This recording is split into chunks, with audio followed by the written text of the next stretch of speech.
Welcome back, people of everywhere, to another session of R&R. Can't even finish the intro like that. Just so you guys know, if I sound a little off during this review, it's because I'm getting sick. It's that time of the year for me, and I'm pretty sure I'm dying. So let me try that again. Welcome back, people of everywhere, for another session of R&R, and this time I'm going to be reviewing the 2017 version of It. It stars a whole bunch of people, including one of the kids from Stranger Things, and Bill Skarsgård. That is as in-depth into the cast as I'm gonna get. And I am not even going to try to pronounce the director's name, I'll just put it right here. Yeah, I'm not saying that.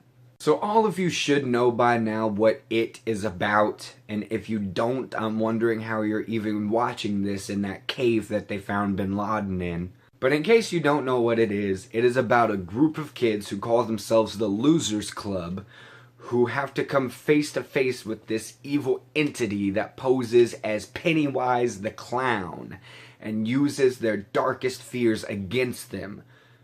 Because the more they're afraid, the better they taste. When this movie was first promoted, I was unsure of the way that Pennywise looked, but I can tell you that he is great. But I will get into Pennywise later. First, I want to talk about the Losers Club. All of these kids in this movie were fantastic. Whenever you have a group of kids in a movie, it's always a little off-putting for me, because I never know if they're going to actually be good. There was not a bad performance in this movie by anyone. The kid from Stranger Things, I'm pretty sure his name is something like Finn Wolfhard. First of all, that is a metal name. That's awesome. He was great in this movie. He was hilarious. Every time he opened his mouth, I practically died laughing. So because of that character and just the camaraderie between these kids, this movie had a lot more comedy than I thought it was going to.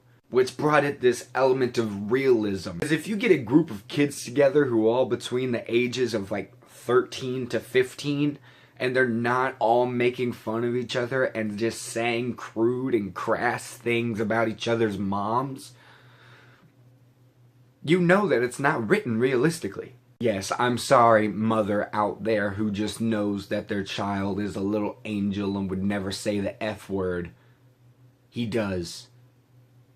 It's just a fact of life. Now, I've never read the book because it's so long that I know that I would have to dedicate every waking moment that I'm not at work into reading that book to ever finish it before the time I'm 30. But from what I understand, this movie in 2017 is so much more faithful to the book than the television miniseries was. Now, the one that everybody wants to talk about and wants to hear about is Pennywise, played by Bill Skarsgård.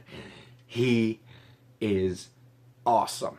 From the very moment that you first see him in the storm drain talking to Georgie, I was just hooked. I was like, yes, you got me. His voice is a little odd and takes some time to get used to, because just like you heard it in the trailer, that's what he sounds like. Hiya, Georgie.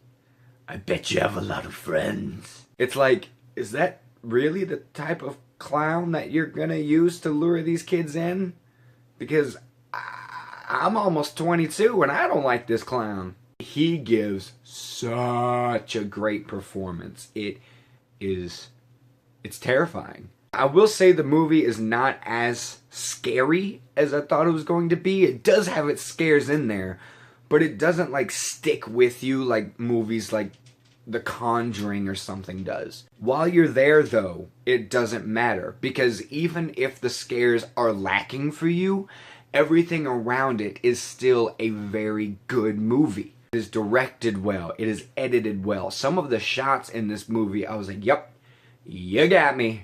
Again. Really, I only have two problems with the whole movie. The first one is there are a couple of moments where the CGI is very CGI, and it just kind of takes me out of it because it just loses that element of realism. The second one I kind of have to tiptoe around because it's a spoiler, But all I'll tell you is that the Losers Club have to go rescue someone from Pennywise. And the way one of them goes about it just had me like, yeah, no. It just goes all the way into fantasy, and it just didn't do it for me. Now, earlier when I said that this movie was more faithful to the books, that doesn't mean that everything's in there. I've actually heard people talking about how there's a scene missing where there's a